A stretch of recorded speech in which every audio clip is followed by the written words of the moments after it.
রাধারানী এমন করে তার মনের কথাগুলো সখীর কাছে বলছে, সখী আমি দেখে এলাম তারে, সৈব দেখে এলাম তারে, স্বামীর এক অঙ্গেতে এত রূপ আমার নয়ননা ধরে দেখলাম।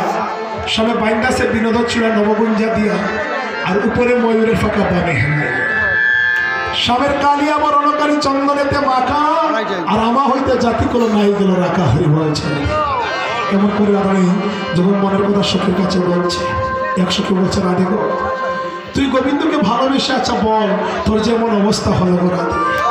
তাই তো রাধারানী বলছে, সখী আমি গোবিন্দকে ভালোবেসে যদি আমার অল্পতে এমন হলো, তাহলে বল সখী আমার পরিণামে কিবা গতি হবে। হরি বলছে ভক্তমণ্ডলীগণ, সাধুগুরু বৈষ্ণবগণ, এই জগতের মাঝে দুইজন মহান ভক্ত আছেন যারা পরিণামের কথা চিন্তা করেছে। এই যে আপনারা এখানে বসে আছেন, রাত্র প্রায় 3 ঘটিকা বেজে যাচ্ছে, 3:30 আমরা মিলন দেব।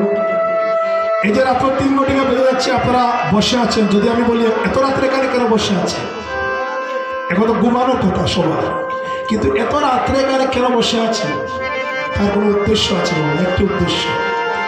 আপনারা বললেন আমরা পরিণামের কথা চিন্তা করে এখানে বসে আছি। হরি বলছেন পরিণামের কথা।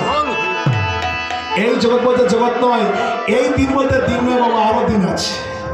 পরিণাম বলতে একটি জগৎ সবার জন্য আছে।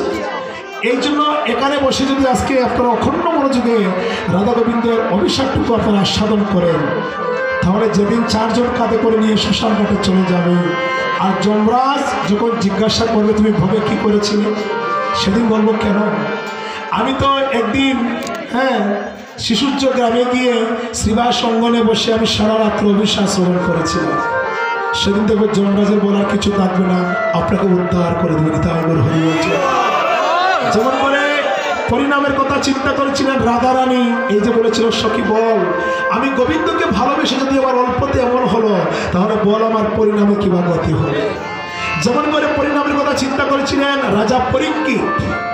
রাজা পরীক্ষিত মরে যাওয়ার 7 দিন পূর্বে নিজ গুরুদেবকে বলেছিলেন, হে গুরুদেব আমি তো জানি 7 দিন পর আমি মরে যাব, আমায় বলে দাও আসন্ন মৃত্যুমুখী আমার কিবা কর্তব্য।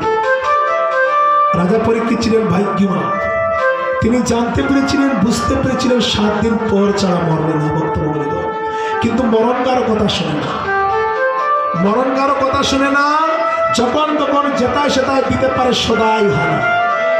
আজকে আমরা এখানে বসে সাধু সঙ্গ করছি, এখানে বসে কৃষ্ণ কথা আস্বাদন করছি, বাবা আগামীকালকে কে বাঁচব কে মরব তাহার কোনো গ্যারান্টি নেই।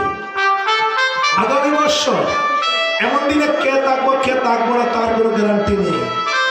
মানুষ যেখানে সেখানে রাস্তাঘাটে রোড অ্যাক্সিডেন্ট করে মানুষ মরে যায়। 70 দাপরে কিন্তু এমন ছিল না। 70 দাপরে মানুষ জানতো কখন মরবে, আর যখন সে মরবে অন্তিম সময় আসবে, তার কর্ণমূলে কৃষ্ণ নাম শুনে তাকে চির বিদায় দেওয়া হতো। কিন্তু কলির জীবের এই সময় নেই যে কর্ণমূলে কৃষ্ণ নাম শুনে যে বিদায় দেবে, এই সময়টুকু নেই। তাই তো রাধারানী বলছে, সখী রে শোন সখী আমার গোবিন্দকে ভালোবেসে যদি অল্পতে এমন হলো, সখী অল্প